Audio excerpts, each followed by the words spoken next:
beza. Apa beza antara awak dengan bulan? Itu semua merugikan. Patutnya kita kena mencari apa persamaan antara engkau dan aku. Persamaan kita sama-sama. Kita sama-sama hendaklah sebagai angkatan muda, hendaklah memacu kepada pentadbiran negara yang lebih baik. Hendaklah sebagai angkatan muda, kita hendaklah kritikal dalam melontarkan pandangan kita. Sebagai anak muda, kita juga perlu berani untuk menyuarakan pandangan kita, berdiri di atas pandangan kita sendiri. Kita tidak perlu merasa takut dikecam. Kita tidak perlu merasa takut dihentam oleh pimpinan atasan. Kerana kita ada demokrasi, kita ada sistem dan ruang untuk kita bercakap. Cuma kita perlu pastikan ruang untuk kita bercakap itu disalurkan di tempat yang betul. Barulah kita memahami betul-betul keadilan itu. Kerana keadilan bermaksud meletakkan sesuatu pada tempatnya, meletakkan sesuatu pada haknya. Okey tuan-tuan. Jadi jam sekarang ni saya kira pukul 11.40 pagi. Okey, jadi sekarang ni kita sudah habis pun sesi agenda untuk pembahasan ucapan dasar. Jadi sekarang kita tiba untuk sesi pengundian terima ucapan dasar. Okey. Jadi perwakilan yang bersetuju untuk menerima ucapan dasar Ketua MK bagi Kongres Nasional Tahunan 2020 sila angkat tangan dan menekan butang raise hand.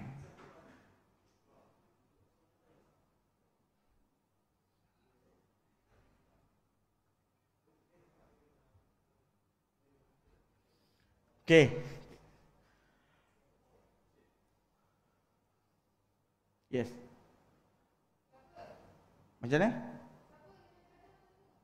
Kejap. Maknanya yang bersetuju. Maknanya dia yang bersetuju sekarang ni daripada Johor, Yunus Warren, Aizuddin daripada Kedah, Syed Badli Shah, and then Gavin Way, Mustaqim, Hafiz Negeri Sembilan, Saudara Alif, yang berhormat Najwan Halimi. Baru nampak YB. Tadi YB duduk page belakang Okey, Fahmi Zainul. Okey, boleh dikatakan sebulat suara perwakilan bersetuju. Jadi ucapan dasar diterima secara sebulat suara. Okey. Page 1, page 2. Okey. Okey.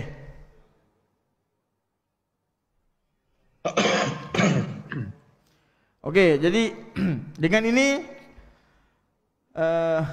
saya umumkan. Okey, dengan ini saya umumkan bahawa pengundian terima ucapan dasar dengan keputusan bahawa ucapan dasar Ketua MK untuk Kongres Nasional Tahunan Angkatan Muda tahun 2020 diterima secara sebulat suara.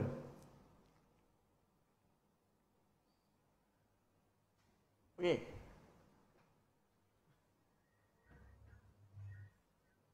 Okey, jadi untuk agenda yang seterusnya, tuan-tuan, kita minta kepada para perwakilan, para pemerhati untuk terus berada di dalam ruangan Zoom ini. Dan saya minta pemerhati, perwakilan-perwakilan yang mana dah terkeluar tadi, mungkin dia orang keluar ke pergi bilik air ke gimana, kita minta untuk masuk balik dalam perwakilan. Tapi setakat ini alhamdulillah, perwakilan yang masih berada untuk bersama dengan kita di dalam kongres ini masih lagi ada 285 perwakilan. Maknanya masih lagi cukup quorum, masih lagi boleh untuk kita teruskanlah. Okey. Jadi kita akan teruskan dengan agenda seterusnya, iaitu pembahasan usul. Jadi dengan ini saya ingin serahkan tugasan saya ini kepada Timbalan Pengurusi Tetap Saudara Wan Syahrizal untuk meneruskan agenda. Sekali hormat dipersilakan. Okey, bismillahirrahmanirrahim. Terima kasih kepada Pengurusi Tetap Saudara Rashid. Assalamualaikum dan salam sejahtera kepada semua pimpinan, para perwakilan dan para pemerhati. Alhamdulillah tahun ni dah tak ada dah kot pecah-pecah kepala apa semua. Tak dengar dah kot isu-isu kabilah-kabilah pintu depan belakang kiri kanan apa semua. Alhamdulillah tahun ni. Okey. Sekarang kita akan mendengar pula pembahasan usul yang akan disampaikan oleh 7 perwakilan daripada 7 negeri. Semua pembahas ini dipilih daripada senarai nama yang telah dihantar oleh pihak AMK negeri. Usul-usul pembahasan pula diangkat daripada usul-usul yang diperoleh daripada Mesyuarat Agung Tahunan AMK Cabang yang telah berlangsung bermula pada Januari hingga April tahun ini. Oleh itu, berikut adalah senarai nama pembahas usul mengikut giliran. Saya mohon pada para pembahas bersedialah. Okey, untuk pembahas pertama daripada Perlis, Teranjit Singh. Pembahas kedua, perwakilan daripada Pulau Pinang, Hari Krishnan. Ketiga, perwakilan daripada Selangor, Khairul Ngadon. Keempat, perwakilan daripada Terengganu, Yuslaini Azmi. Kelima, perwakilan wilayah persekutuan, Atikur Rahman. Dan keenam, perwakilan Johor, Navanda Thomas. Ketujuh, perwakilan daripada Sabah, Wendy Agung bin Baruh. Saya juga ingin menarik perhatian para pembahas usul terhadap perkara berikut. Setiap pembahas diberi masa 7 hingga 10 minit untuk membahas topik. Setiap pembahas perlu menggunakan bahasa yang elok-elok sikit. Jangan duk maki orang tak tahu pasal. Okay, no? Okey, pengurusi tetap atau timbalan pengurusi tetap atas budi bicara kami berhak untuk memberi masa tambahan atau menghentikan pembahasan anda. Okey, sekarang kita mulakan dengan pembahas usul pertama. Yang itu saya menjemput pembahas pertama perwakilan daripada negeri Perlis, saudara Teranjit Singh Sandu dengan usul beliau yang berbunyi angkat peranan anak muda ketengahkan lebih ramai calon AMK dalam PRU ke-15 akan datang. Dipersilakan Teranjit. Terima kasih Timbalan Pengurusi Tetap. Yang disayangi saudara pengurusi tetap, yang dihormati yang berhormat saudara Ketua AMK Malaysia, seluruh ahli Majlis Pimpinan AMK Malaysia, para perwakilan dan pemerhati dari seluruh negara. Salam sejahtera, salam reformasi, Tan Chow Hau, Wanakam, Sasrikal. Sebelum saya mulakan pembahasan usul ini, ingin saya kemukakan sebuah quote dari Mary McLeod Patton yang menyatakan, "We have a powerful potential in our youth and we must have the courage to change the old ideas and practices so that we may direct their power towards good end." Saudara-saudari yang saya kasih, pada pagi yang mulia ini,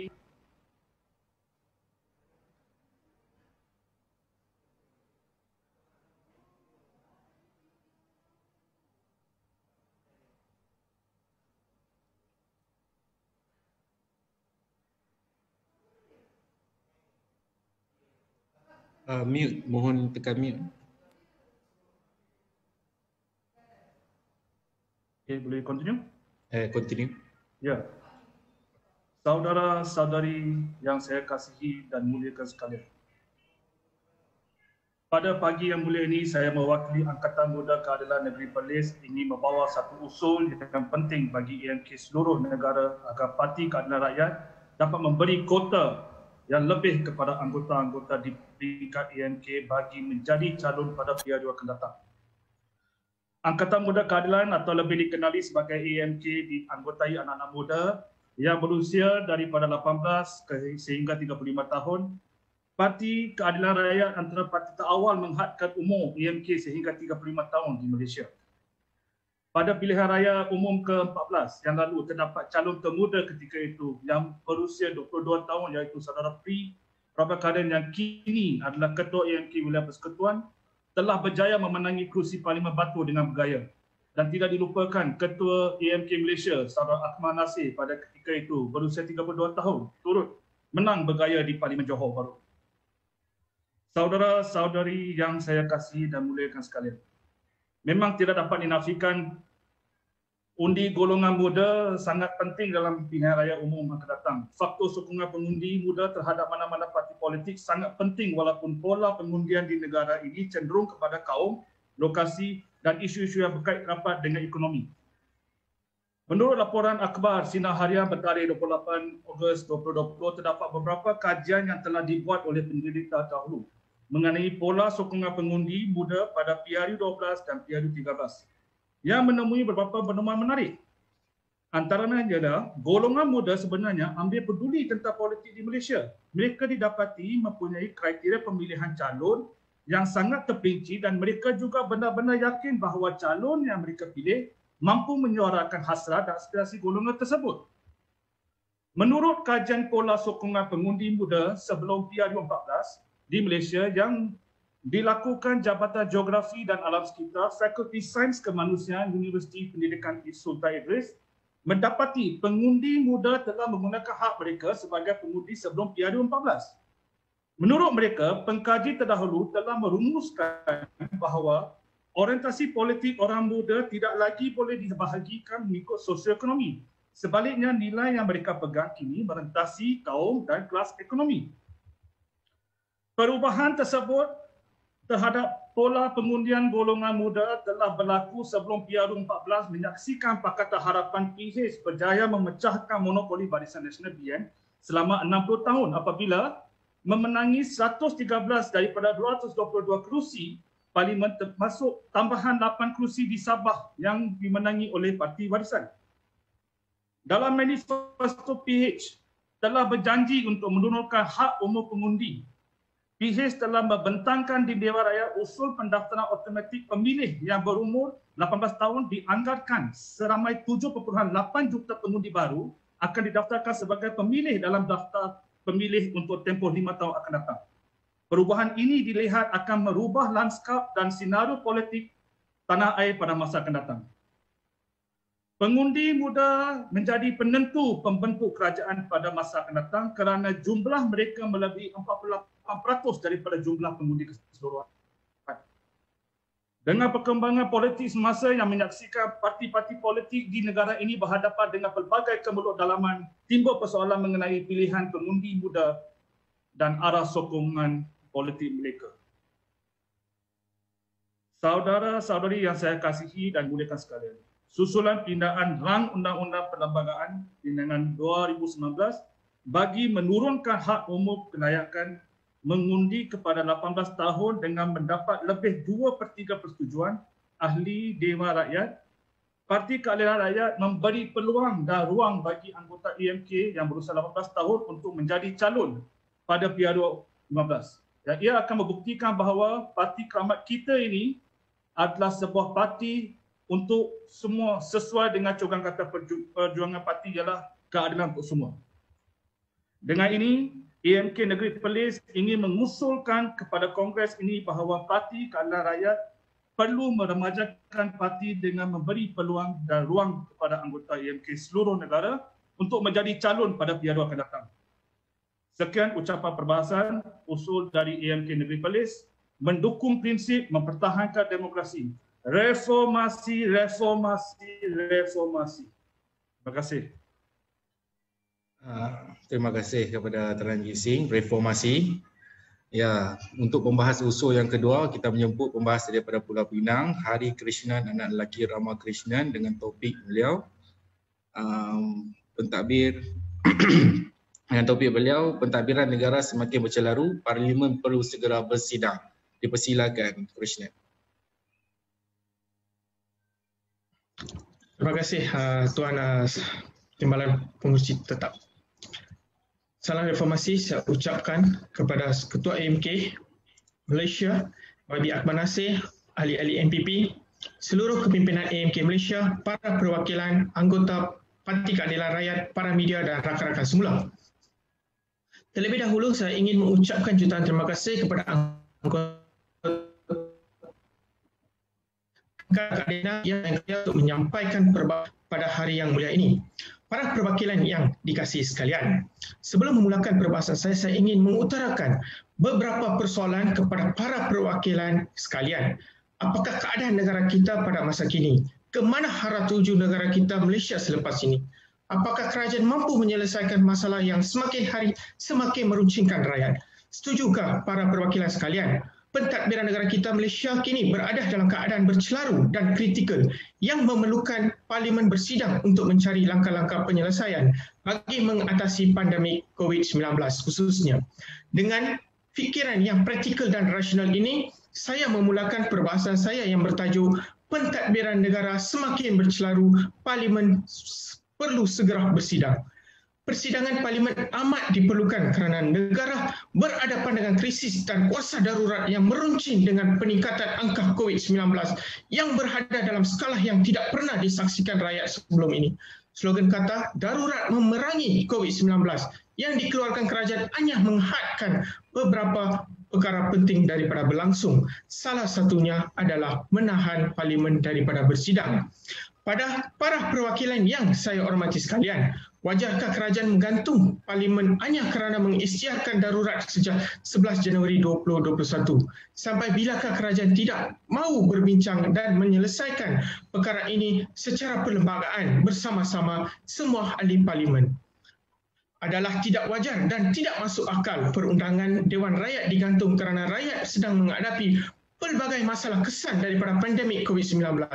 Di manakah tempat kalau bukan Parlimen untuk membincangkan kepentingan rakyat? Rakyat amat memerlu bantuan pada masa sekarang dan menjadi tanggungjawab pemimpin untuk memikirkan cara yang terbaik untuk mereka. Maka tolonglah bersidang semula.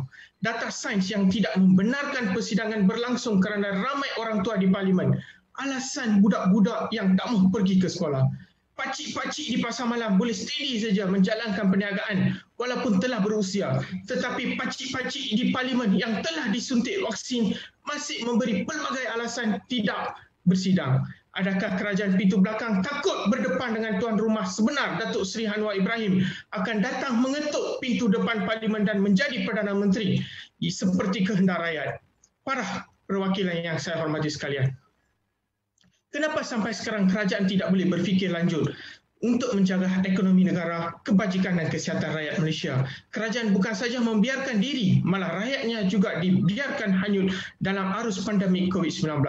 Kerajaan Perikatan Nasional tidak harus mata-mata menjadikan COVID-19 sebagai satu alasan, malah harus pandai mencari peluang dalam apa-apa situasi. Bah kata pepatah, every disaster is an opportunity you must seize. Negara lain, contohnya negara jiran kita Indonesia, telah membawa FDI cukup banyak di mana sumber pendapatan agak terjamin untuk negara mereka.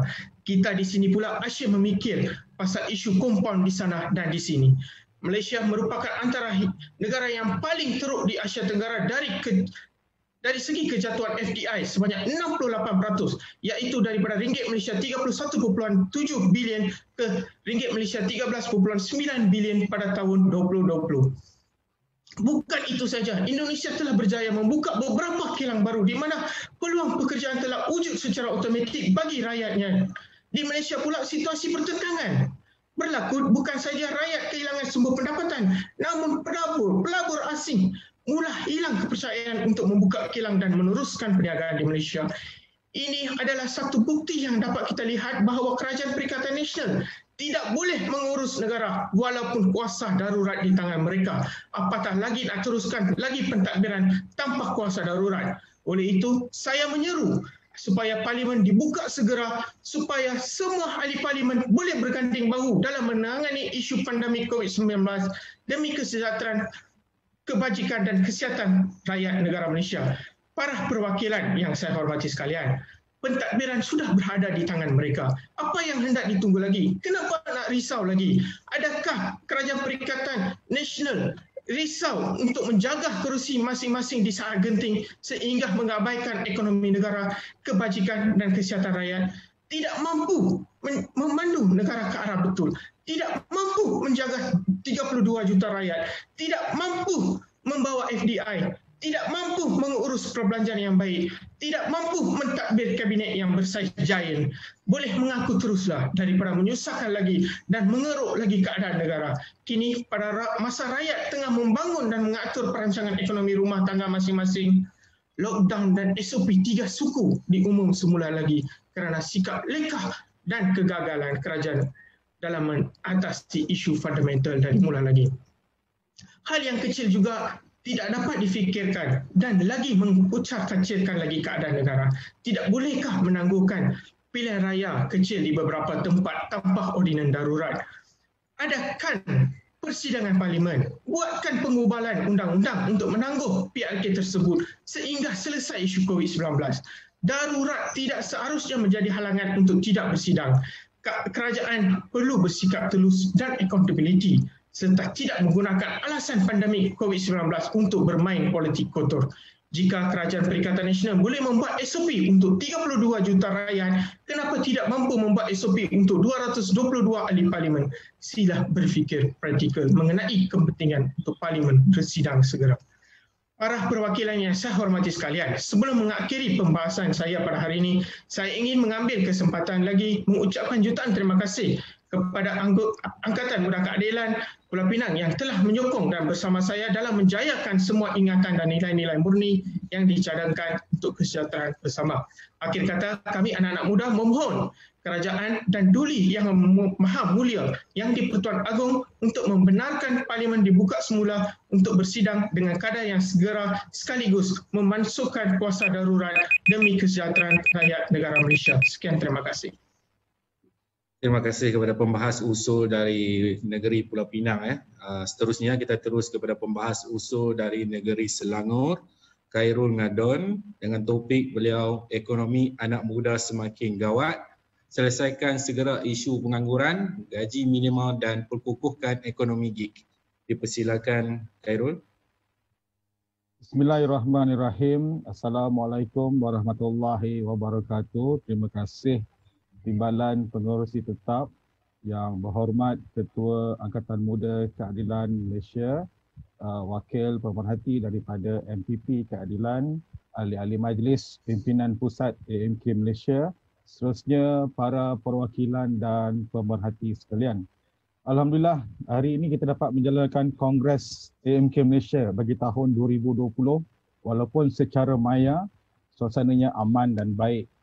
Selepas melalui tragedi hitam dan sikap sungguh-sungguh anggota AMK mempertahankan Kongres yang lalu, tanpa pengorbanan mereka, kita mungkin kehilangan Ketua AMK YB Akmal Nasir dan saya juga mungkin tiada peluang untuk berbahas pada hari ini.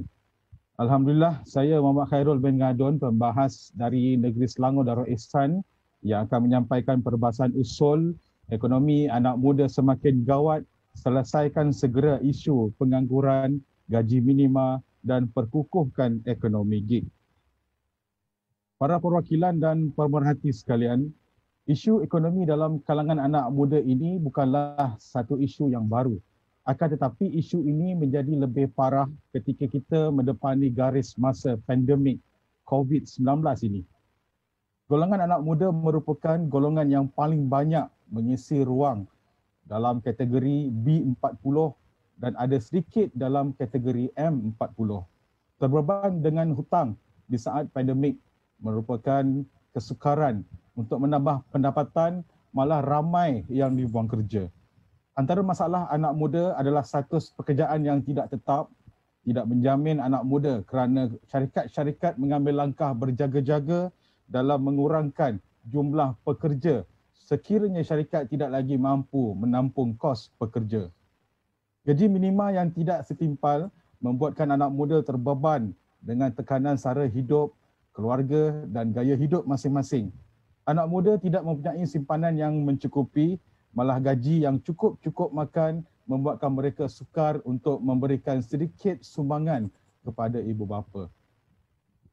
Adalah perlu untuk memperbanyakkan ruang pekerjaan yang lebih fleksibel kepada anak muda yang kini lebih kreatif dalam melakukan kerja-kerja freelance.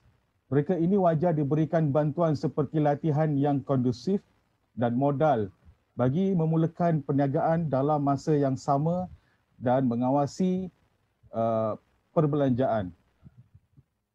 Pinjaman bagi peniaga kecil dengan pengecualian faedah bagi tempoh tertentu juga boleh dilakukan bagi memastikan anak muda bukan setakat mencuba untuk mengembangkan perniagaan tetapi memastikan anak muda komited dengan perniagaan yang mereka ceburi. Para perwakilan dan pemerhati sekalian, Kerajaan Perikatan Nasional melalui Menteri Kewangannya memaklumkan bahawa kerajaan tiada kuasa untuk mengawal bank-bank tempatan dalam memberikan moratorium. Ingin saya kongsikan di sini bahawa kerajaan sebenarnya boleh mengarahkan bank untuk berbuat demikian. Adakah kerajaan hari ini memikirkan survival bank ataupun survival rakyat? Ingin saya kongsikan kadar keuntungan beberapa bank tempatan, sekadar menyebut beberapa buah bank. AmBank mencatatkan keuntungan 4.76 bilion, Public Bank 4.87 bilion, RHB Bank 2.3 bilion, Maybank 6.48 bilion dan CIMB Bank 7.19 bilion. Ini bermakna status kewangan bank-bank ini dilihat tiada masalah untuk memberikan moratorium secara automatik.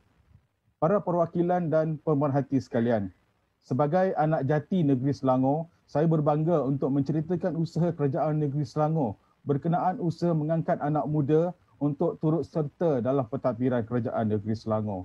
Penggerak Belia Selangor atau ringkasnya PEBS telah diperkenalkan dan diletakkan di seluruh 56 kawasan DUN dalam negeri Selangor untuk sama merancang strategi, program dan ekonomi anak muda dalam negeri Selangor. Bukan itu saja, menerusi Belanjawan Selangor 2020, sebanyak RM1 juta telah diperuntukkan sebagai subsidi bagi program yang dikenali sebagai Roda Darul Ihsan atau ringkasnya RIDE.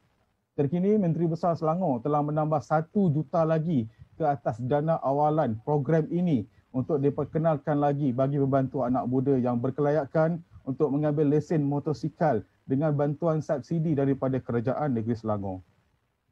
Ini adalah untuk memudahkan anak muda Selangor boleh turut serta dalam sektor gig ekonomi dan sebagainya. Para perwakilan dan pemerhati sekalian, berdepan dengan isu ini, seluruh kekuatan akal dan buah fikiran dari kita adalah sangat diperlukan. Keadilan sering menjadi juara dalam mengangkat isu rakyat. Akan tetapi, tiada siapa yang dilihat memberi komitmen penuh untuk mengangkat isu anak muda dalam segala aspek. Seperti semua sedia maklum, keadilan telah melantik jurucakap belia dan sukan dari kalangan ahli parlimennya, iaitu Wabi Ketua AMK Malaysia sendiri. Tetapi jurucakap berkenaan masih belum mengangkat sebarang isu anak muda ke dalam Dewan Rakyat yang menjadi gedung untuk bercakap. Kini Dewan Rakyat telah digantung dan tidak semestinya jurucakap berkenaan tidak berfungsi. Sudahlah berpolitik dalam parti sendiri, amanah telah diberi, marilah kita sama-sama bulatkan tekad dalam Angkatan Muda Keadilan. Pendedahan kepincangan projek Prima itu sangat baik.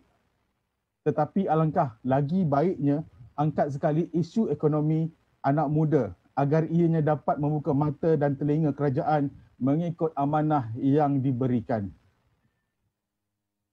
Para perwakilan dan pemerhati sekalian, sewajarnya Angkatan Muda Keadilan diberikan lebih masa dalam membimbing anak muda.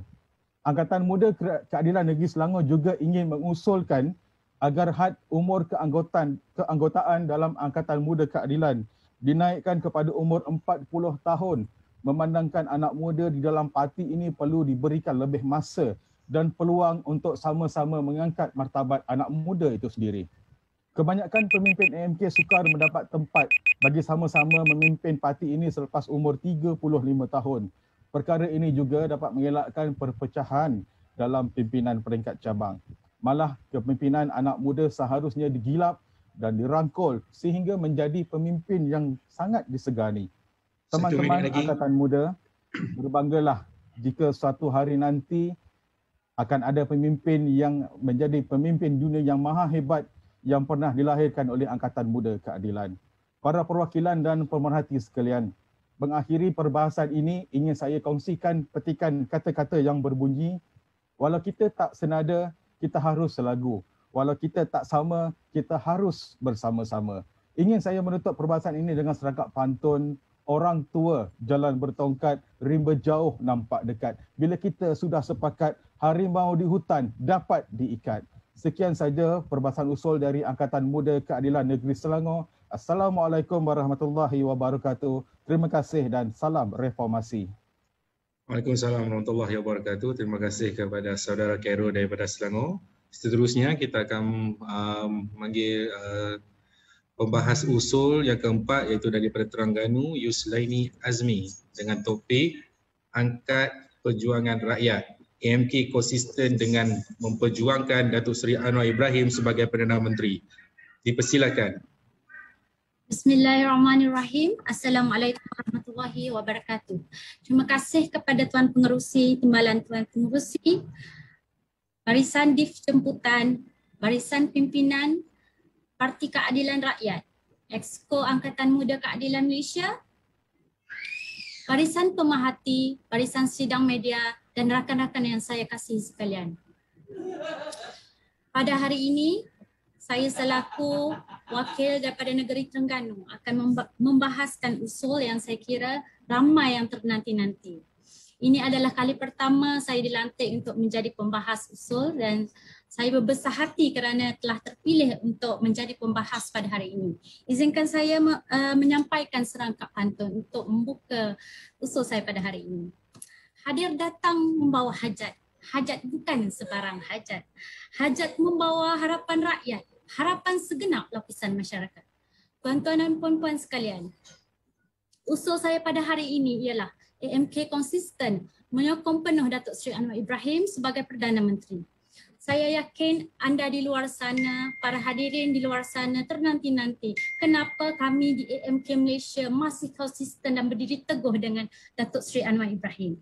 Baiklah, saya akan menjawab persoalan-persoalan rakyat ketika ini. Pada ketika ini, negara kita mengalami dua krisis utama, iaitu satu, krisis kesihatan dan keduanya adalah krisis kepimpinan.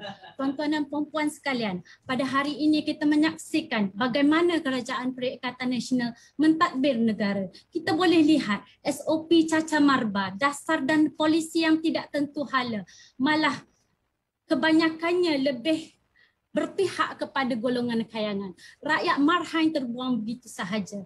Ini tidak boleh kita biarkan begitu sahaja. Namun pada ketika ini, ketika rakyat bawahan ditekan dengan begitu dahsyatnya, suara Ketua Pembangkang Datuk Seri Anwar Ibrahim mewakili suara rakyat-rakyat terbawah. Inilah pemimpin yang kita mahu angkat, tuan-tuan dan puan-puan.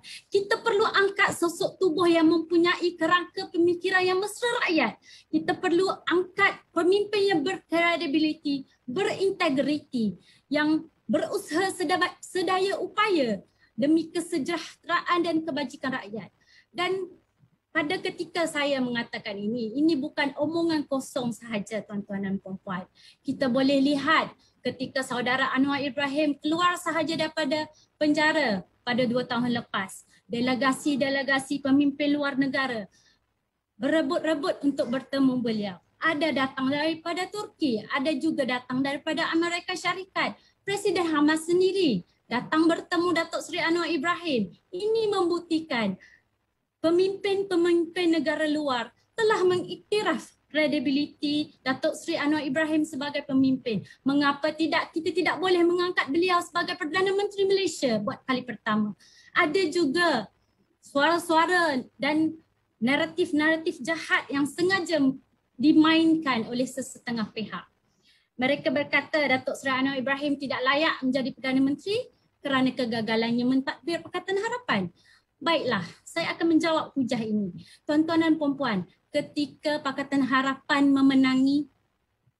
menakluki Putrajaya, Datuk Seri Anwar Ibrahim tidak ada dengan kita. Beliau mengemudi Pakatan Harapan dari jeriji besi. Ini kali pertama dalam sejarah dunia seorang pemimpin mengemudi bahteranya untuk menakluki Putrajaya. Dan akhirnya kita menang.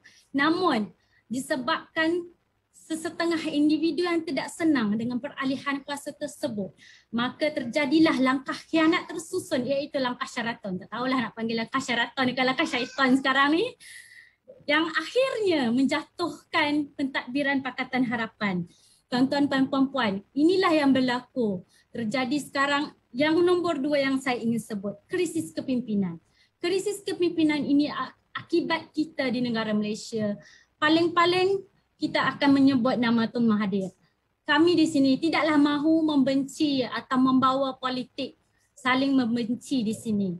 Saya ingin tekankan, kita di sini sudah memberi peluang kepada Tun Mahathir. Tapi apa yang telah beliau lakukan? Beliau meletakkan jawatan tanpa berbincang dengan Majlis Presiden Pakatan Harapan. Kami semua tidak mahu untuk bercerita tentang kisah-kisah lampau yang terjadi lebih daripada 20 tahun yang lalu, tapi kami bercerita pada hari ini. Dan akibat daripada kecuaian beliau sendiri menyebabkan negara kita berada dalam keadaan tidak tentu hala. Dan pada hari ini jika ada insan-insan yang ingin menamakan beliau sebagai Perdana Menteri, saya tidak bersetuju sama sekali. Kita telah memberi peluang. Tidak mungkin kita ingin ditipu buat kali kedua. Ibarat kata kita melepaskan anjing yang telah tersepit. Saya tidak mahu kejadian ini berulang lagi. Dalam surah An-Nisa ayat 105 telah dikatakan, Inna anzalna ilaikal kitab bil haqqi litahkuma bainas sama bima araqallahu wa la takun lil qa'imina qasima. Dan janganlah engkau menjadi pelindung kepada orang-orang yang khianat. Oleh itu kami di AMK Malaysia masih konsisten ingin menyokong penuh Datuk Seri Anwar Ibrahim atas sebab-sebab kepimpinannya diiktiraf dan atas sebab-sebabnya ketika negara sedang berada di lembah kehancuran, beliau sendiri menunjukkan kredibilitinya sebagai pemimpin utama negara. Dan kita tidak lihat mana-mana pemimpin di negara kita selain Datuk Seri Anwar Ibrahim yang lantang mengangkat suara-suara rakyat. Dan inilah yang kita mahu. Agenda reformasi hanya dapat direalisasikan dengan kepimpinan jitu yang ada pada beliau. Sebelum saya menutup perbahasan saya pada hari ini, izinkan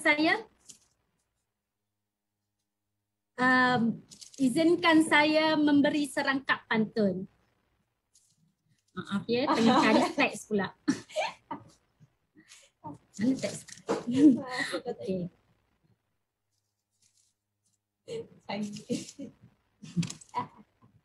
Mendukung prinsip mempertahankan demokrasi, menyusuri perjuangan ranjau berduri, memperkukuh kesatuan jangan dikhianati, meneruskan legasi generasi reformasi. Sekian wabillahi taufiq wal hidayah. Wassalamualaikum warahmatullahi wabarakatuh. Waalaikumsalam warahmatullahi wabarakatuh. Terima kasih kepada Yusulaini. Seterusnya kita terus ke pembahas yang kelima. Pembahas daripada wilayah Persekutuan Atikur Rahman dengan topik beliau, rakyat terhimpit dengan beban sara hidup. Kerajaan perlu selalu lebih dana untuk bantu rakyat. Dipersilakan.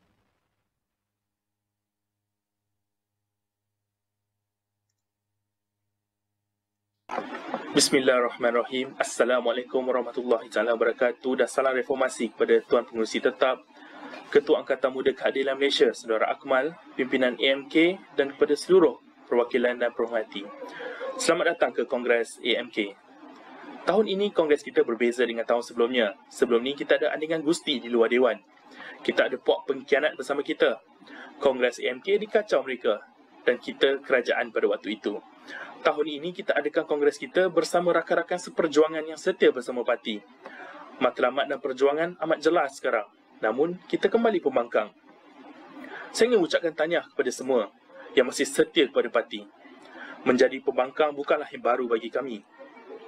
Saya yakin ramai perwakilan dan pemerhati yang menyokong dan berjuang bersama keadilan bermula dari pembangkang.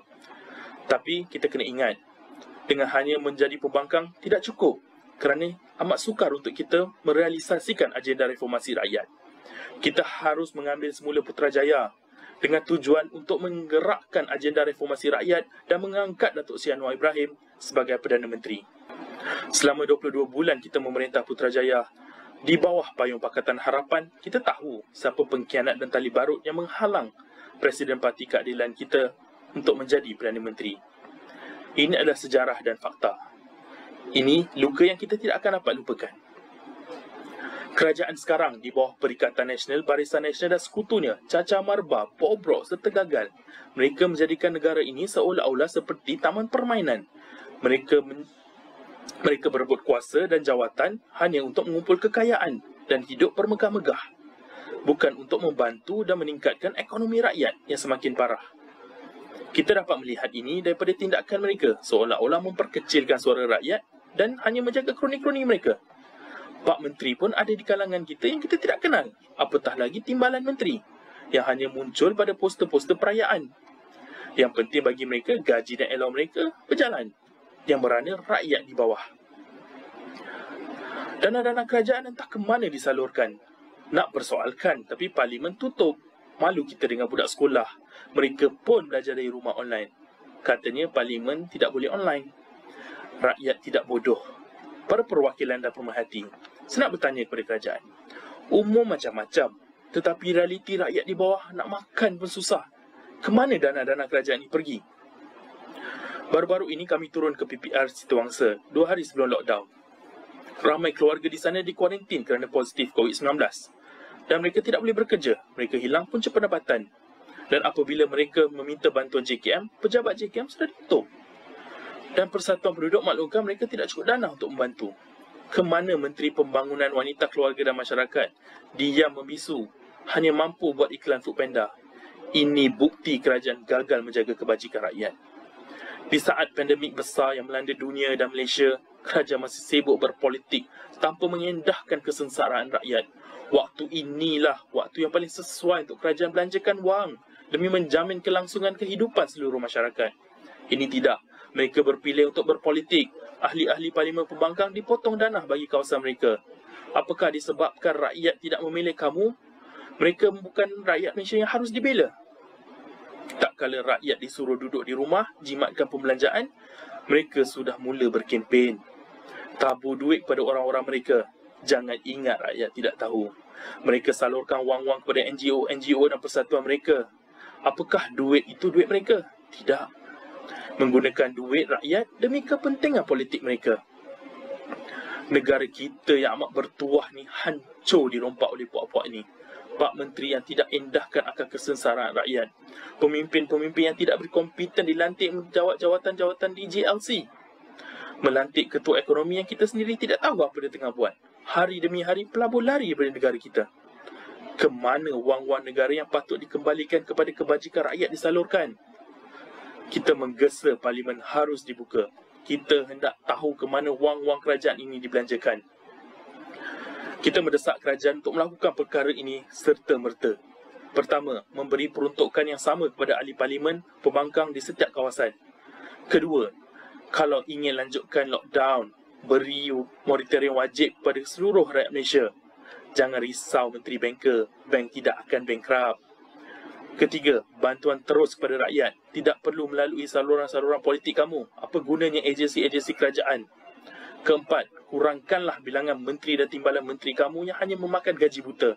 Kelima, memberikan laptop kepada pelajar dari keluarga yang kurang berkemampuan seperti yang dijanjikan, supaya mereka tidak tercicir dalam pembelajaran mereka. Kalau ini pun kamu tidak boleh lakukan, undur sajalah. Biar pemimpin kami yang memimpin negara ini demi kebaikan rakyat. Dengan ini, saya perwakilan wilayah menyokong ucapan dasar Ketua Angkatan Muda Keadilan Malaysia bagi Kongres kali ini. Sekian, terima kasih. Assalamualaikum.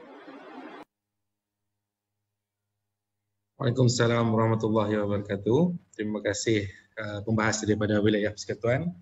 Seterusnya kita ke pembahas usul yang ke-6, iaitu pembahas daripada negeri Johor, Wanda Thomas, dengan topik usul beliau, angkat suara anak muda, laksanakan undi 18 sekarang. Dipersilakan. Terima kasih kepada Timbalan Pengurusi Tetap. Yang saya hormati Ketua MK Malaysia YB Akmal Nasir, ahli-ahli majlis, pemimpin pusat, para perwakilan dan pemerhati sekalian. Selamat sejahtera, Tachahau, Wanakam, dan selamat datang ke Kongres Nasional AMK yang ke-15. Saya Nawandas Thomas, Naib Ketua AMK Negeri Johor dan Wakil Pembahas dari AMK Johor. Pertama sekali, saya ingin mengucapkan terima kasih atas peluang yang diberikan untuk membahas belia yang dirompak, iaitu ketangguhan undi 18 di bawah kerajaan PN. Saya ingin berkongsikan petikan ringkas kepada anda semua sebelum ke tajuk. Kita tidak boleh menjadi seperti apa yang kita mahukan dengan tetapi seperti sekarang. Kita semua sedia maklum bahawa rang undang-undang undi 18 telah diluluskan oleh Dewan Rakyat pada bulan Julai 2019. Tetapi, apakah alangan untuk kerajaan melaksanakan undi 18?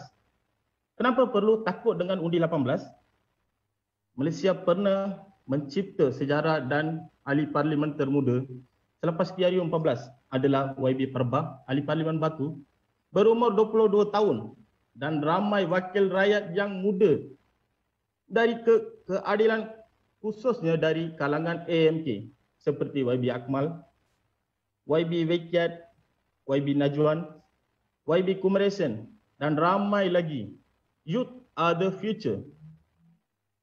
Ini menunjukkan rakyat menyokong anak muda sebagai wakil rakyat untuk memangkat suara mereka dalam DUN dan Parlimen. Apatah lagi hak mengundi pada usia 18 tahun yang memberi kuasa undi yang boleh ubah landscape politik Malaysia. Had umur mengundi ini dapat dilihat banyak negara ASEAN sebagai contoh. Filipina 18 tahun sudah boleh mengundi. Indonesia 18 tahun sudah boleh mengundi. Laos, Myanmar, Thailand, Vietnam 18 tahun sudah boleh mengundi. Setelah melihat had umur yang ditetapkan dari negara-negara seperti yang disebutkan, ini membuat kita tertanya-tanya kenapa anak muda Malaysia yang berumur 18 tidak dibenarkan mengundi. Adakah mereka belum matang atau tidak terlalu pintar untuk membuat keputusan? Kita sebagai rakyat Malaysia terlalu bersetuju bahawa usia hanya bilangan dan generasi muda adalah masa depan negara ini. Waktu pertama kali dibentangkan untuk bacaan pertama pada 4 Julai dan kemudian ditarik balik pada 10 Julai untuk penambahbaikan dan juga membentangkan semula pada 11 Julai. Terakhirnya, jangkakan, dibahaskan dan luluskan pada 15 Julai 2019. Parlimen telah diluluskan pindahan perlembagaan persekutuan di sesi Dewan Rakyat. Bukan itu saja. Di Parlimen, 2/3 telah setuju untuk meluluskan undi 18. Adakah kerajaan PN takut atau tidak percaya dengan anak muda yang pintas, pandai dan bijaksana dalam negara kita? Kenapa kerajaan PN perlu tangguhkan undi 18 yang telah diluluskan dalam Parlimen? Adakah semua belia matang dan bijaksana harusnya hanya bekerja untuk negara asing saja ke? Mengapa kita menggunakan mereka untuk kemajuan negara kita? Pada masa ini, mendasarkan Undang-Undang Malaysia, remaja yang berumur 18 tahun boleh dihukum mati dengan cara menggantung sekiranya cas membunuh. Tambahan pula, remaja yang berumur 18 tahun boleh ikat kontrak masa beli rumah dan tidak perlu melampirkan dokumen sokongan ibu bapa. Umur 18 tahun boleh berkahwin. Umur 18 tahun boleh ambil lesen kereta. Tapi beri mereka kuasa undi, kerajaan ada 1000 alasan. Sebenarnya, undang-undang menunjukkan bahawa anak muda yang berumur 18 ia wajar untuk membuat keputusan dan ini menunjukkan bahawa beliau boleh berfikir secara matang. Kerajaan perlu melaksanakan komitmen undang-undang yang terwujud pada tahun 2019 dan memastikan bahawa anak muda 18 tahun layak untuk mengundi pada hari pengundian yang akan datang. Kami Angkatan Muda Keadilan mendesak Kerajaan Perikatan Nasional segerakan proses undi 18. Menteri Belia dan Sukan perlu mengambil tanggungjawab penuh dan soal hak anak muda iaitu undi 18. Saya ingin mengakhirinya ucapan saya dengan petikan bahasa Inggeris. No matter how much experience you have, there always something new you can learn and room for improvement. Demikianlah kerajaan perlu ikhlas untuk membantu anak muda dan jangan memberi alasan. Sekian, terima kasih dan marilah kita menjadikan Malaysia negara ini terbaik untuk semua. Salam reformasi. Terima kasih. Okey, terima kasih kepada Saudara Navanda Thomas atas usul yang dibahas. Okey, seterusnya pembahas usul yang terakhir nombor 7 daripada negeri Sabah, Wendy Agung bin Baruh dengan topik beliau Demi Pembangkang yang Kukuh, Perkasakan Kesepakatan Keadilan, Amanah dan DAP. Dipersilakan Wendy. Baik, terima kasih Timbalan Pengurusi Tetap yang saya hormati Ketua Angkatan Muda Keadilan Malaysia yang berhormat Saudara Akmal, Nasir, pimpinan pusat, pimpinan negeri, seluruh keluarga besar Angkatan Muda Keadilan Malaysia. Assalamualaikum, salam hormat, dan salam reformasi. Pertama, saya ingin memanjatkan rasa syukur hadirat Yang Esa kerana atas limpah karunia dan izinnya kita dapat bersama sekali lagi dalam Kongres Nasional Angkatan Muda Keadilan kali ke-15. Berbeza dengan tahun-tahun sebelum, Kongres kali ini sangat luar biasa karena kita perlu adakan secara atas talian bagi mengekang penularan wabak COVID-19. Memperkenalkan diri, saya Wendy Agung bin Baru mewakili Angkatan Muda Keadilan Sabah pada kali ini sebagai pembahas yang akan membahas isu demi pembangkang yang kukuh, perkasakan kesepakatan, keadilan, amanah, dan GAP. Saudara-saudari sekalian, ingin saya mengimbau kembali pada tanggal 9 Mei 2018. Kita telah mencipta sejarah tersendiri bahwa logo parti kita, panji bendera kita, telah menjadi lambang yang berjaya menumbangkan rejim kleptokrat yang berada di tapuk kekuasaan selama hampir 6 dekad. Saudara-saudari, parti ini satu-satunya parti di negara ini yang mempunyai cabang di kesemua 222 kawasan parlimen. Ia bermakna parti kita mempunyai jentera di seluruh pelosok negara ini. Sekaligus ia membuktikan kekuatan parti yang keramat. Kita bakal menghadapi pilihan raya umum ke-15 dan harus kita akui, kita bakal berdepan dengan sebuah gabungan korup yang jahat, jauh lebih jahat daripada Barisan Nasional. Mereka tidak peduli akan penderitaan rakyat demi menggumpul kekayaan dan laba politik. Dan kita tidak menolak kemungkinan segala sumber negara ini mereka akan gunakan sebagai mempertahankan kedudukan mereka, seperti mana yang mereka lakukan pada pilihan raya negeri Sabah baru-baru ini.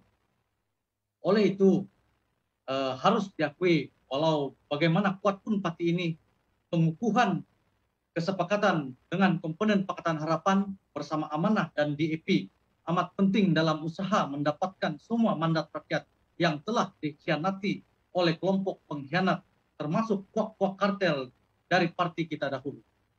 Saudara dan saudari, sebelum ini timbul pengkhianatan sesama dalam rakan komponen. Di peringkat Majelis Presiden, kita dapat lihat beberapa pimpinan rakan komponen kita yang masih mengemis simpati dengan Tun Mahathir. Walaupun Mahathirlah sebenarnya arsitek tumbangnya Pakatan Harapan karena kerakusan yang ingin menggagalkan proses peralihan kuasa atas alasan menubuhkan kerajaan Melayu Islam tanpa keadilan, amanah, dan terutama sekali GAP yang mereka label sebagai parti komunis. Di peringkat pemuda pula, perbelahan demi perbelahan berlaku. Ramai yang tidak tahu isu sebenar, sehingga viral surat perletakan jawatan saudara Razi Prakimin sebagai Setiausaha Pemuda Pakatan Harapan Sabah, yang dengan jelas menyatakan berlakunya tikam menikam dalam rakan komponen Pakatan Harapan. Seperti pelantikan Ketua Pemuda Pakatan Harapan yang diragui kelayakannya, serta mengkhianati persetujuan asal yaitu melantik saudara W.B. Akmal sebagai mengetuai Pemuda Pakatan Harapan. Namun, demi agenda yang lebih besar, Ketua EMK kita akur dengan keputusan berkenaan dan meneruskan tugas-tugas beliau sebagai ahli parlimen dan memimpin Angkatan Muda Keadilan Malaysia. Dalam usaha pengukuhan ini, saya meminta rakan komponen memberi fokus 100% kepada Pakatan Harapan. Berhenti mengemis dengan pihak luar, termasuk pejuang dan warisan yang jelas mempunyai agenda pribadi. Sama seperti mereka ketika mereka bersama UMNO 5 tahun yang lalu. Begitu juga di Sabah, yang mana kami sudah sepakat untuk memperkukuhkan kesepakatan dalam Pakatan Harapan tanpa campur tangan pihak luar. Karena itu hampir 20 cabang di negeri Sabah termasuk Labuan telah mengusulkan untuk menolak sebarang kerjasama dengan Tun Dr. Mahathir dan parti beliau pejuang serta sekutunya daripada warisan. Saya berani mengakui kenyataan ini karena saya merupakan ketua cabang keadilan Sepitang dan cabang saya turut membawa usul yang sama. Dan saya menyuruh mulai hari ini, di saat ini, segala kerja lapangan haruslah dilakukan atas semangat muafakat Pakatan Harapan. Tidak kira apapun yang bertanding di kursi berkenaan sama ada keadilan, amanah, ataupun DAP, kita perlu turun ke lapangan bersama dan memberitahu kepada rakyat bahwa Pakatan Harapan akan kembali dengan lebih kukuh dan kuat tanpa golongan pengkhianat yang dan gila kuasa. Saya harap tunggu supaya anggota keadilan juga menjaga perpaduan, mengutamakan persahabatan, jangan mencipta permusuhan, jangan jadikan parti lemah akibat permusuhan sesama sendiri. Akhir kata daripada saya, segala yang baik itu datang daripada yang esa, dan segala yang buruk itu datang dari kartel pengkhianat yang kita pastikan kita akan hukum pada PRU 15 yang akan datang. Dengan ini, saya Wendy Agung bin Baru pada 5 Jun 2021 ingin mengusulkan bahwa kepada dalam kongres ini untuk kita bersama dengan rekan pemanah dan DAP demi pembangkang yang utuh. Sekian dari saya. Terima kasih. Terima kasih daripada saudara Wendy Agung daripada Sabah. Okey, selesai sudah semua pembahasan usul untuk 7 pembahas. Sekarang saya akan membuka sidang dewan untuk mengundi terima usul-usul yang dibahas tadi. Okey, untuk usul pertama, mengangkat peranan anak muda ketengahkan lebih ramai calon AMK dalam PRU ke-15. Perwakilan yang setuju sila angkat tangan, raise hand.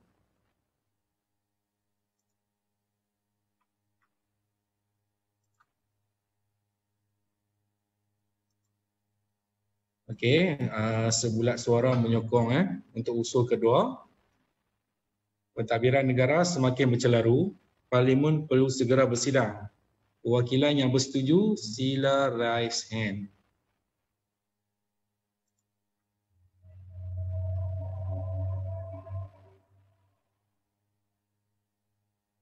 Ya, perwakilan yang setuju raise hand ya.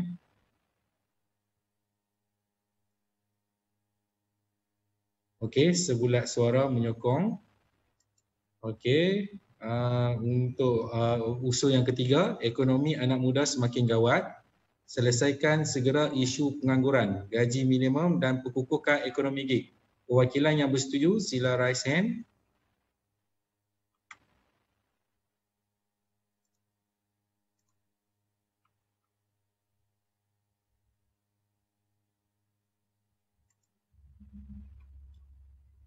Okey, semua sebulat suara. Okey, untuk usul keempat, demi mengangkat perjuangan rakyat, AMK konsisten dengan memperjuangkan Datuk Seri Anwar Ibrahim sebagai Perdana Menteri. Perwakilan yang setuju sila raise hand.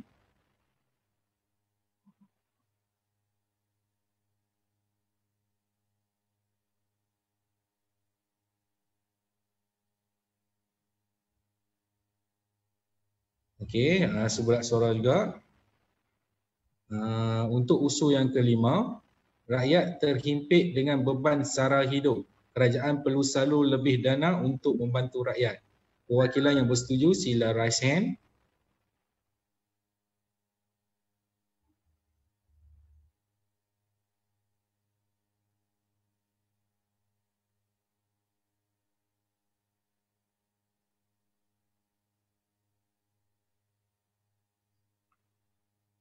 Okey, sebulat suara menyokong. Untuk usul yang keenam, mengangkat suara anak muda, laksanakan undi 18 sekarang.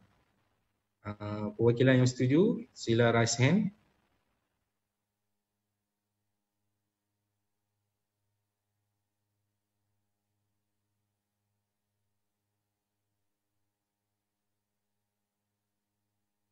Okey, sebulat suara menyokong usul ke-6. Okey, untuk usul ke-7, usul terakhir, demi pembangkang yang kukuh, berdasarkan kesepakatan keadilan amanah dan DAP. Perwakilan yang bersetuju sila raise hand.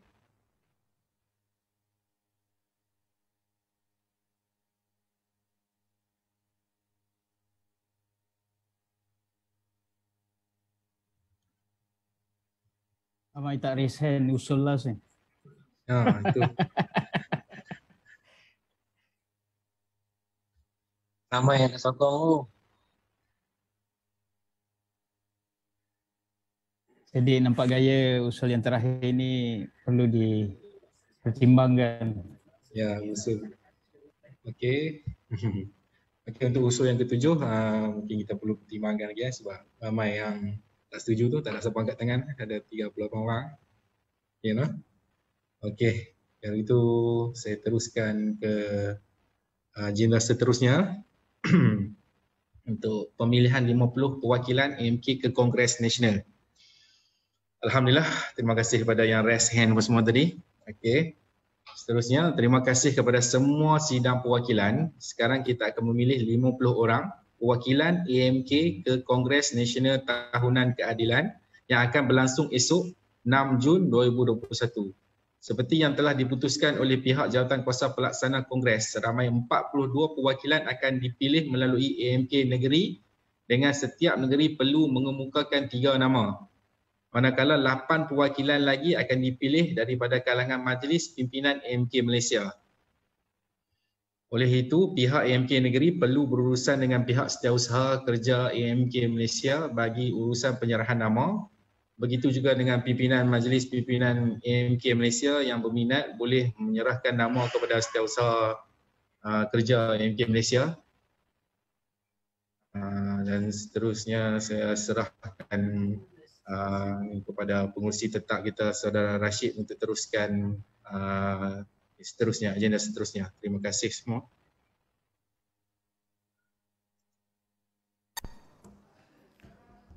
Okey, terima kasih kepada Timbalan Pengurusi Tetap Saudara Wan Syahizral yang membantu saya untuk mengelolakan bagi sesi persidangan untuk mendengar pembahasan usul. Okey. Jadi usul yang terakhir tadi, usul ke-7 tidak dipersetujui ya? Mohon mencelah usul tetap. Tidak dipersetujui ya. So 6 usul yang lain semua okey 6 usul yang lain semua okey. Cuma usul ke-7. Usul tetap boleh. Okey. Tapi kita takkan buat undi hari ni. So kita akan tak apa. Untuk usul yang ke-7 tu kita gantung seketika. Pengurusi tetap. Siapa tu?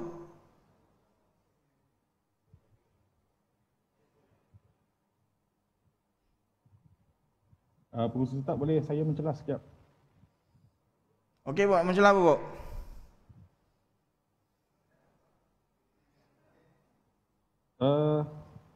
Tadi saya ada mengusulkan satu lagi AMK dinaikkan kepada 60.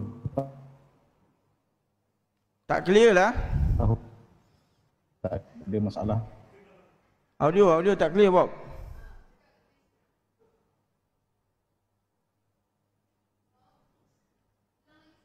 Hello? Bob? Salam, Pengurusi Tetap. Hello? Okey. Tak apa. Kita teruskan. Ada balik. Bob, apa dia, Bob?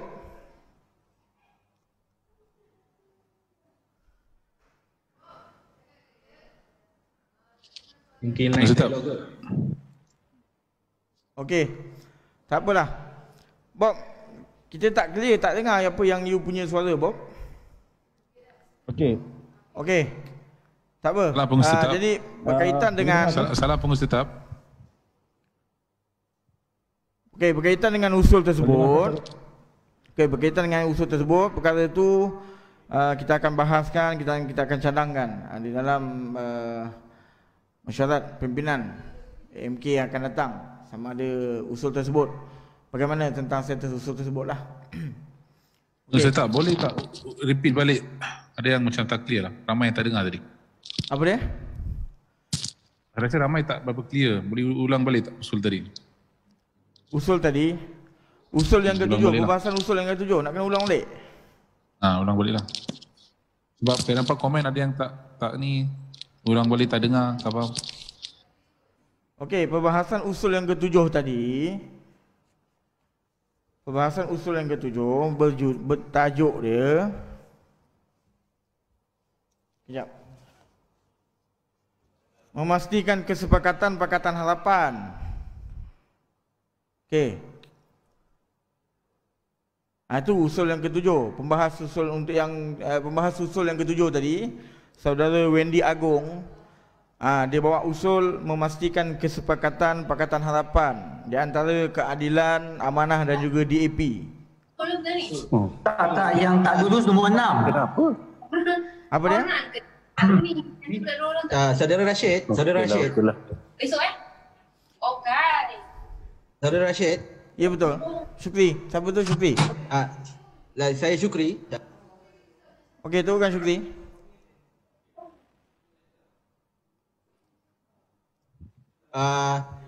Saya rasa ada kekeliruan bab angkat tangan tadi dalam usul ke-7. Okey.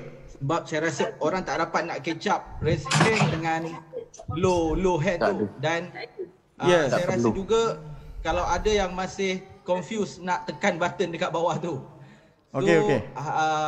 Saya cadangkan untuk adil kepada usul ke-6 dan ke-7. Mungkin kita boleh buka undi semula kot untuk berlaku adil pada pembahas tadi. 6 dan ke-7 saya rasa yang dua last ni mungkin ada kekeliruan sikit bab nak raise hand tu. Bagi saya sekarang kita turunkan semua raise hand tu, lowkan semua, unclick button raise hand tu, dan lepas usul ke-6 klik raise hand, kemudian turunkan balik low balik low hand. Kemudian masuk usul ke-7 raise hand balik, unclick tu supaya kita clear lah, kalau tidak tak adil lah untuk pembahas usul ke-6 dan ke-7. Okey, baik. Okey, terima kasih. Betul juga apa yang dikatakan oleh saudara Syukri tadi. Mungkin sebab mereka keliru dengan raise hand dan turun hand, and then mungkin undian tadi juga dibuat secara pantas. Okey, tidak memberikan masa untuk perwakilan raise hand and then lower hand. Okey, tapi tak apa. Jadi di sini saya akan buka semula untuk sesi undian. Saya akan buka semula untuk sesi undian untuk kita mengundi bagi usul ke-6 dan juga usul ke-7. Okey, untuk undian terhadap usul nombor 6. Tajuk usul tersebut adalah undi 18, dibawa oleh saudara Navanda Thomas. Jadi siapa yang bersetuju sila angkat tangan. Sila raise hand. Tuan Fungsi. Tajuk baca penuh boleh tak? Tajuk. Apa dia? Ya, baca balik. Tajuk baca penuh Fungsi, terima kasih. Untuk pelaksanaan undi 18, setuju atau tidak itu soalannya. Ya betul. Undi 18, setuju atau tidak?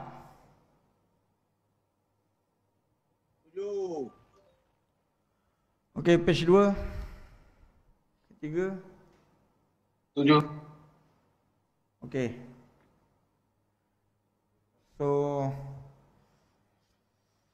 Okey, maka lebih yang mengangkat tangan, maka usul nombor 6 dipersetujui. Okey, semua kita minta lower hand terlebih dulu. Kira? Okey, kita minta lower hand semua. Okey.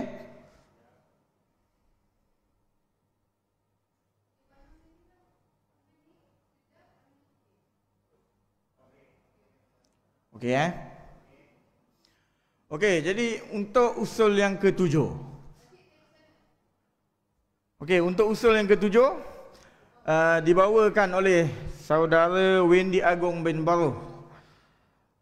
Tajuknya memastikan kesepakatan Pakatan Harapan di antara keadilan, warisan dan juga DAP. Maafkan saya, memastikan kesepakatan Pakatan Harapan di antara Keadilan, Amanah dan DAP. Yang bersetuju, sila raise hand.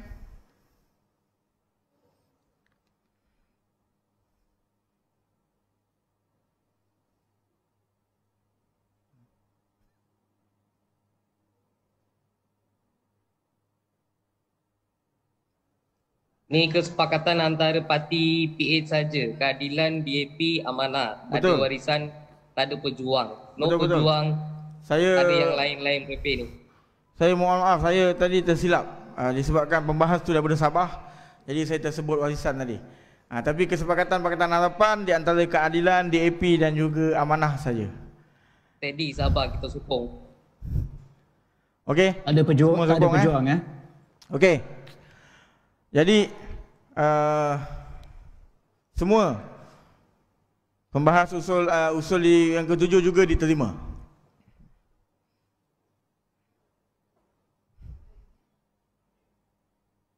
Apa tetap? Okey. Jadi sekarang ni begitu juga yang dikatakan tadi, Timbalan Pengurusi Tetap tadi sudah menyatakan bahawa pemilihan 50 perwakilan AMK ke Kongres Nasional. Okey. Jadi seperti dinyatakan, kita minta supaya AMK negeri menghantar nama kepada Setiausaha Kerja AMK Malaysia untuk pemilihan 50 orang perwakilan AMK ke Kongres Nasional.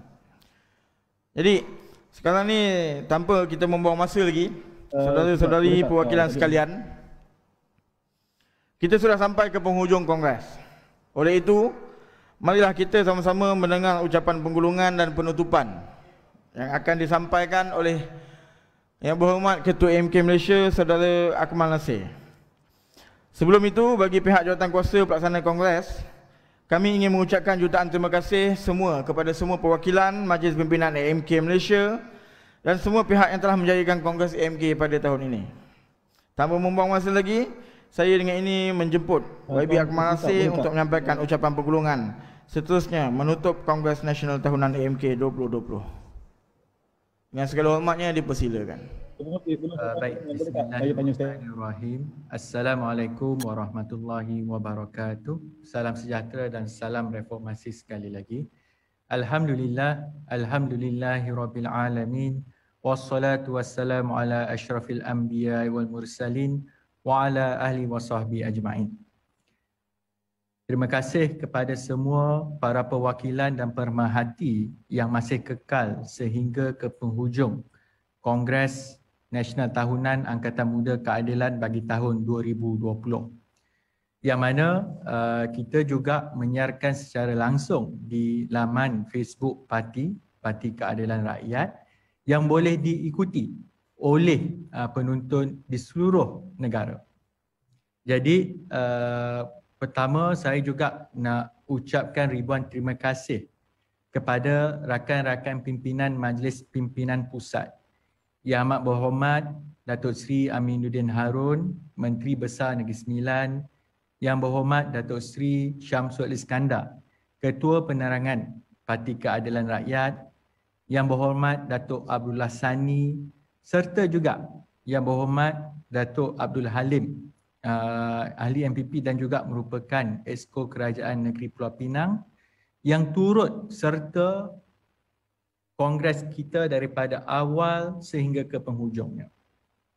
Terima kasih kepada semua pembahas yang telah mengupas topik-topik yang disediakan oleh pihak jawatankuasa hasil daripada satu ucapan dasar daripada ucapan yang saya sampaikan di awal Kongres sebentar tadi, serta juga daripada usul-usul yang dibawa melalui Mesyuarat Agung Tahunan Angkatan Muda Keadilan di peringkat cabang-cabang. Jadi kita menerima segala teguran, kritikan, pandangan dengan berlapang dada. Sebab itu juga saya amat berterima kasih kepada Majlis Pimpinan Pusat yang turut serta daripada awal sampai habis untuk memastikan poin-poin ataupun perkara-perkara yang dibangkitkan oleh para pembahas bukan hanya daripada ketua AMK tetapi juga pembahas yang mewakili setiap negeri itu diambil kira oleh Parti Keadilan Rakyat. Kalau kita lihat perbahasan tadi memang bermula dengan soal dari segi vaksinasi saudara Adam daripada Kedah, diikuti Kelantan, saudara Hafiz, Perak, Cayi. Saya amat berterima kasih kerana cuba mengangkat isu walaupun masa itu terhad, kita cuba olah dengan cara yang terbaik. Sebab itu sebagai penutup, sebagai menggulung Kongres Nasional bagi tahun 2020 ini, saya suka ringkaskan kepada 3 perkara utama. Iaitu soal isu kesihatan, ekonomi dan anak muda ini perlu diambil kira dengan lebih mendalam dan lebih serius. Mungkin pandangan anak muda ini sedikit panas. Mungkin menegur kerajaan itu dengan secara terbuka. Tetapi pada masa yang sama, pengharapan, keluhan itu perlu dinilai dan diteliti dengan sebaik-baiknya. Kami sebagai anak muda ini ingin meneruskan kelangsungan hidup. Kita semua ini bercakap bagi mewakili rakan-rakan kita ini untuk keluar daripada krisis-krisis yang ada pada hari ini. Sebab itu kepada kerajaan, jangan hanya sekadar memberi alasan, memberi pelbagai sebab untuk berdalih dan tidak mahu lakukan sesuatu itu dengan betul-betul komitmen. Sebab itu bila kita sebut dalam soal pembukaan parlimen, kalau teliti tadi perbahasan itu merangkumi ada isu politik, ada isu ekonomi, isu sosial. Jadi bila kita sebut supaya parlimen ini dibuka adalah supaya suara-suara yang dikemukakan ahli-ahli parlimen yang mewakili setiap kawasan itu dapat didengari dan diolah di peringkat pembuat dasar. Jadi apabila semalam Menteri Dalam Negeri mengeluarkan satu kenyataan yang seolah-olah bahawa parlimen tak boleh dibuka kerana ada 1,000 orang yang terlibat dengan proses parlimen. Beliau mengambil contoh. Tengok Parti Keadilan pun dia kata buat kongres secara maya. Tak boleh buka parlimen. Jadi sebab itu kalau kita lihat, kalau betul menteri ada komitmen, kalau menteri teliti ucapan tadi saya petik. Kalau kerajaan boleh buat SOP untuk 32 juta orang, kenapa tidak buat SOP untuk 1,000 orang?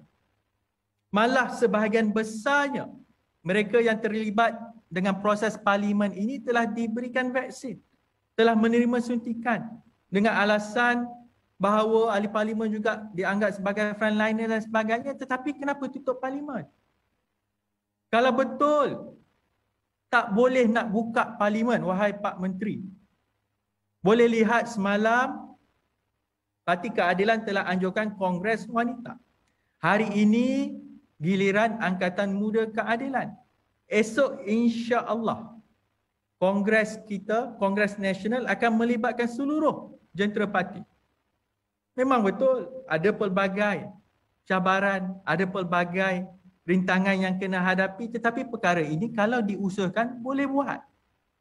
Kalau sebelum ini, kalau ikut kerajaan dengan bangganya mengatakan persidangan APEC dibuat secara maya, negara-negara lain berbahas di negeri masing-masing, di negara masing-masing. Hari ini sebagai contoh, bagi pihak Angkatan Muda Keadilan, saya bercakap di Johor Bahru. Sahabat Timbalan Pengurusi Tetap tadi berada di Kedah. Kumpulan kecil petugas berada di Ibu Pejabat. Rakan-rakan naik ketua. Saudara Saisyah sudah pasti di Selangor. Saudara Tiben, Saudara Justin di Selangor. Saudara Afni saya percaya di Pulau Pinang. Jadi sebenarnya Saudara Syukri pun berada di tempatnya sendiri.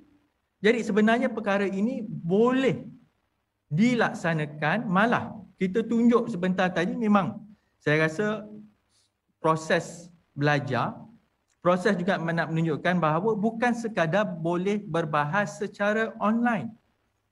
sebenarnya nak mengundi pun untuk melibatkan perwakilan ataupun nak mengundi kalau di parlimen itu melibatkan ahli-ahli parlimen, boleh saja guna function untuk angkat tangan untuk menyatakan sama ada kita mengundi bagi sesuatu usul itu.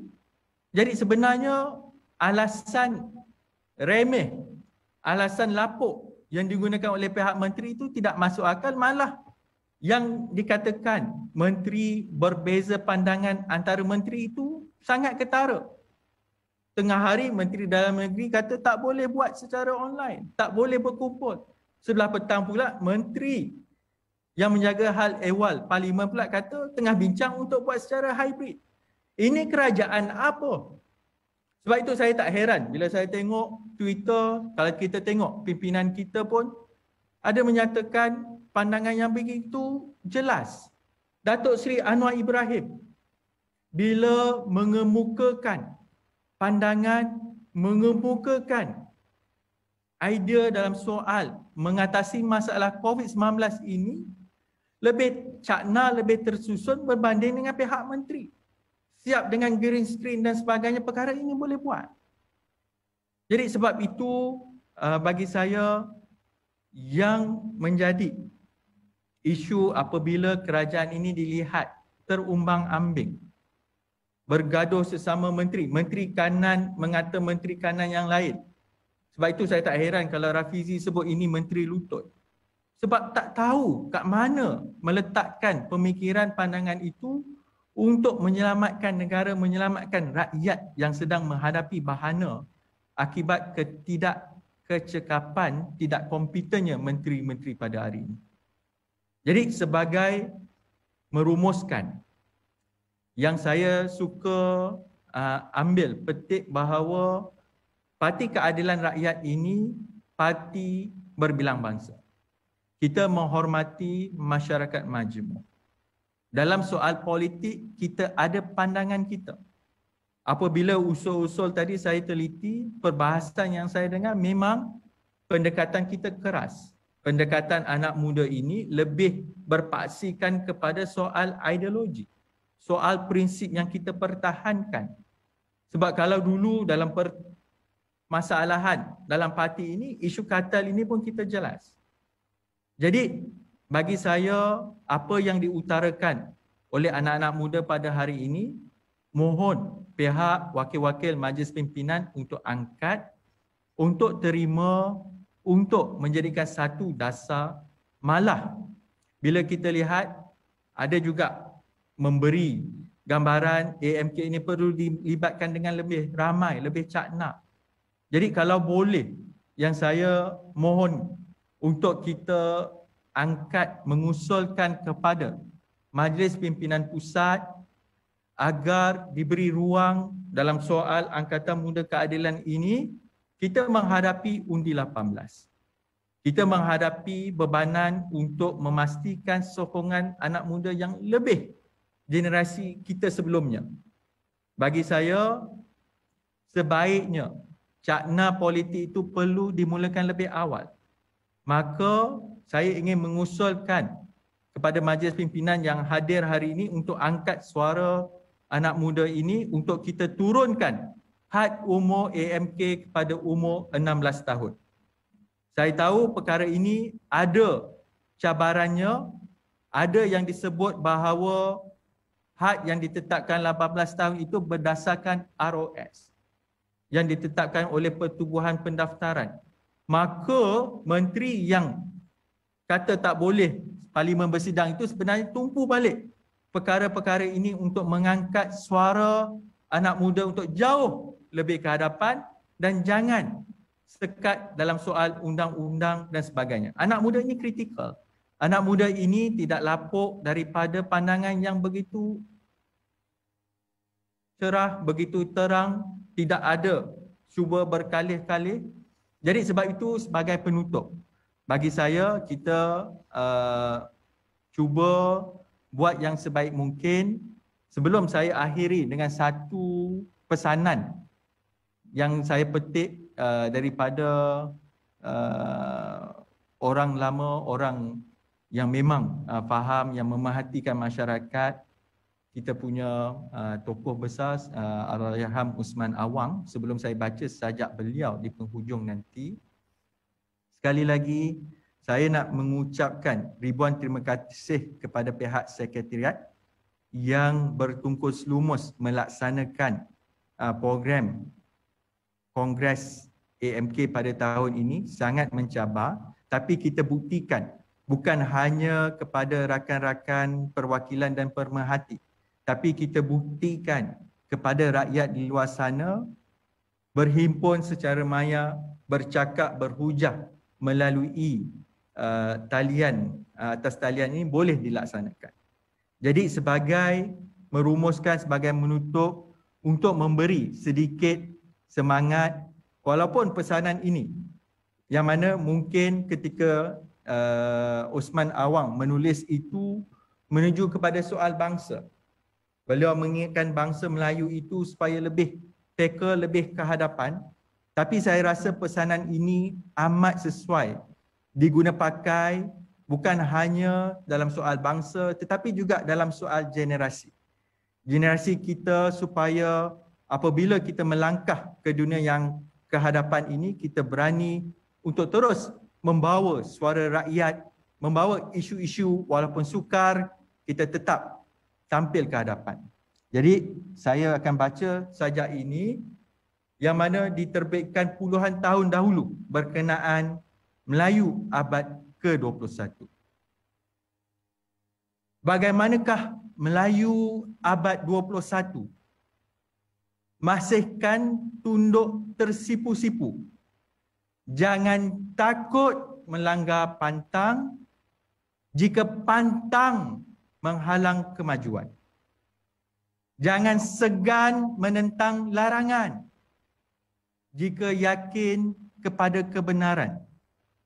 Jangan malu mengucapkan keyakinan jika percaya kepada keadilan.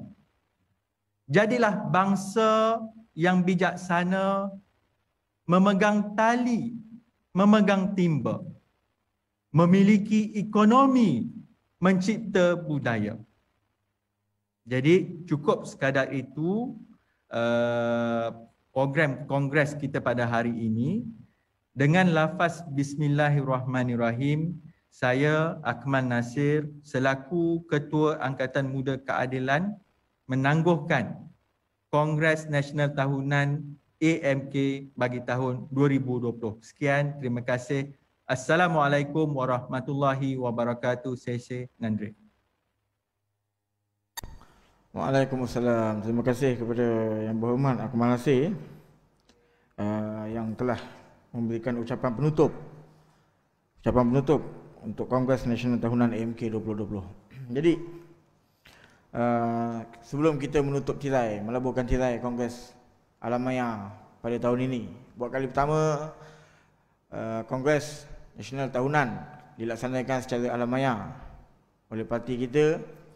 Jadi saya selaku pengurusi tetap ingin mewakili semua barisan pimpinan, Majlis Pimpinan Angkatan Muda Keadilan Malaysia. Juga saya mewakili Sekretariat, Jawatan Kuasa Sekretariat Kongres Nasional Tahunan AMK. Ingin mengucapkan mohon maaf sekiranya ada kesilapan-kesilapan teknikal yang berlaku di pihak kami sepanjang mengelolakan Kongres Nasional Tahunan secara online begini. Jadi insya-Allah kita semua hendaklah bersatu hati, kita ketepikan sebarang perbezaan. Kita ketepikan sebarang perbezaan. Perbezaan tu kalau boleh kita jadikan sebagai persamaan kita. Okey. Kita jadikan perbezaan itu sebagai satu persamaan supaya kita menjadi lebih kuat untuk kita menghadapi masa-masa yang akan datang. InsyaAllah kita sama-sama mendoakan kesejahteraan negara kita, kesejahteraan rakyat kita, kesejahteraan ahli-ahli kita untuk bebas daripada pandemik COVID-19. Jadi akhir kata daripada saya sebelum saya menangguhkan kongres pada hari ini, sama-samalah kita mendoakan agar Malaysia selamat dan daripada pimpinan kerajaan khianat, kemudian daripada Malaysia bebas daripada pandemik COVID-19 agar kita dapat melaksanakan kongres secara fizikal pada tahun yang akan datang. Jadi kalau ada sumur di ladang, macam mana? Kalau ada jarum yang patah, jangan disimpan di dalam peti. Kalau ada silap dan salah, jangan disimpan di dalam hati. Jadi semoga kita berjumpa lagi. Terima kasih sekali lagi saya ucapkan kepada para perwakilan, kepada barisan Majlis Pimpinan Angkatan Muda Keadilan Malaysia, kepada kita punya tetamu khas, pemerhati, kepada Yang Berhormat Datuk Seri Samsul Iskandar. Datuk Seri sampai ke habis tekun saya tengok. Dia tak ada tidur, tak ada bangun, tak ada gimana mana tu. Dia memang tekun tengok, fokus tengok kita. Okey? Jadi terima kasih kepada semua perwakilan, kepada semua pemerhati, kepada semua penonton-penonton yang mengikuti Kongres Nasional Tahunan Angkatan Muda Keadilan secara live Facebook. Jadi kita jumpa lagi di tahun yang akan datang. Sebelum saya menutup, saya nak bagikan serangkap pantun. Okey? Orang Melaka, tadi ada yang cakap tadi kan, orang Melaka kena berpantun. Jadi saya nak bagi satu pantun penutup lah. Datuk Seri macam nak balas ya. Kalau boleh bagi ruang Datuk Seri balas. Okey. Asalnya sembilu dari buluh, jika dianyam jadi tampian. Kami menyusun jari 10, salah dan khilaf harap dimaafkan. Pak Jabid menjahit kopiah sambil duduk di atas batu. Wabillahil taufiq wal hidayah. Wassalamualaikum warahmatullahi wabarakatuh. Reformasi. Reformasi. Reformasi. Reformasi. Reformasi. Reformasi. Wabillahi taufiq wal hidayah. Assalamualaikum warahmatullahi wabarakatuh. Jumpa lagi tahun depan. Waalaikumsalam warahmatullahi. Terima kasih. Tanya. Waalaikumsalam. Terima kasih. Tanya semua jumpa InsyaAllah Kongres Nasional. Thank you. Terima kasih semua. Terima kasih. Tanya. Terima kasih MB Negeri Sembilan kerana sudi bagi nilai dan seremban untuk Selangor. Terima kasih pemerhati MVP. Ya, terima kasih MB. Terima kasih dan MB. Harga kena baik, harga kena baik. Terima kasih. Tahun lepas ni PD pergi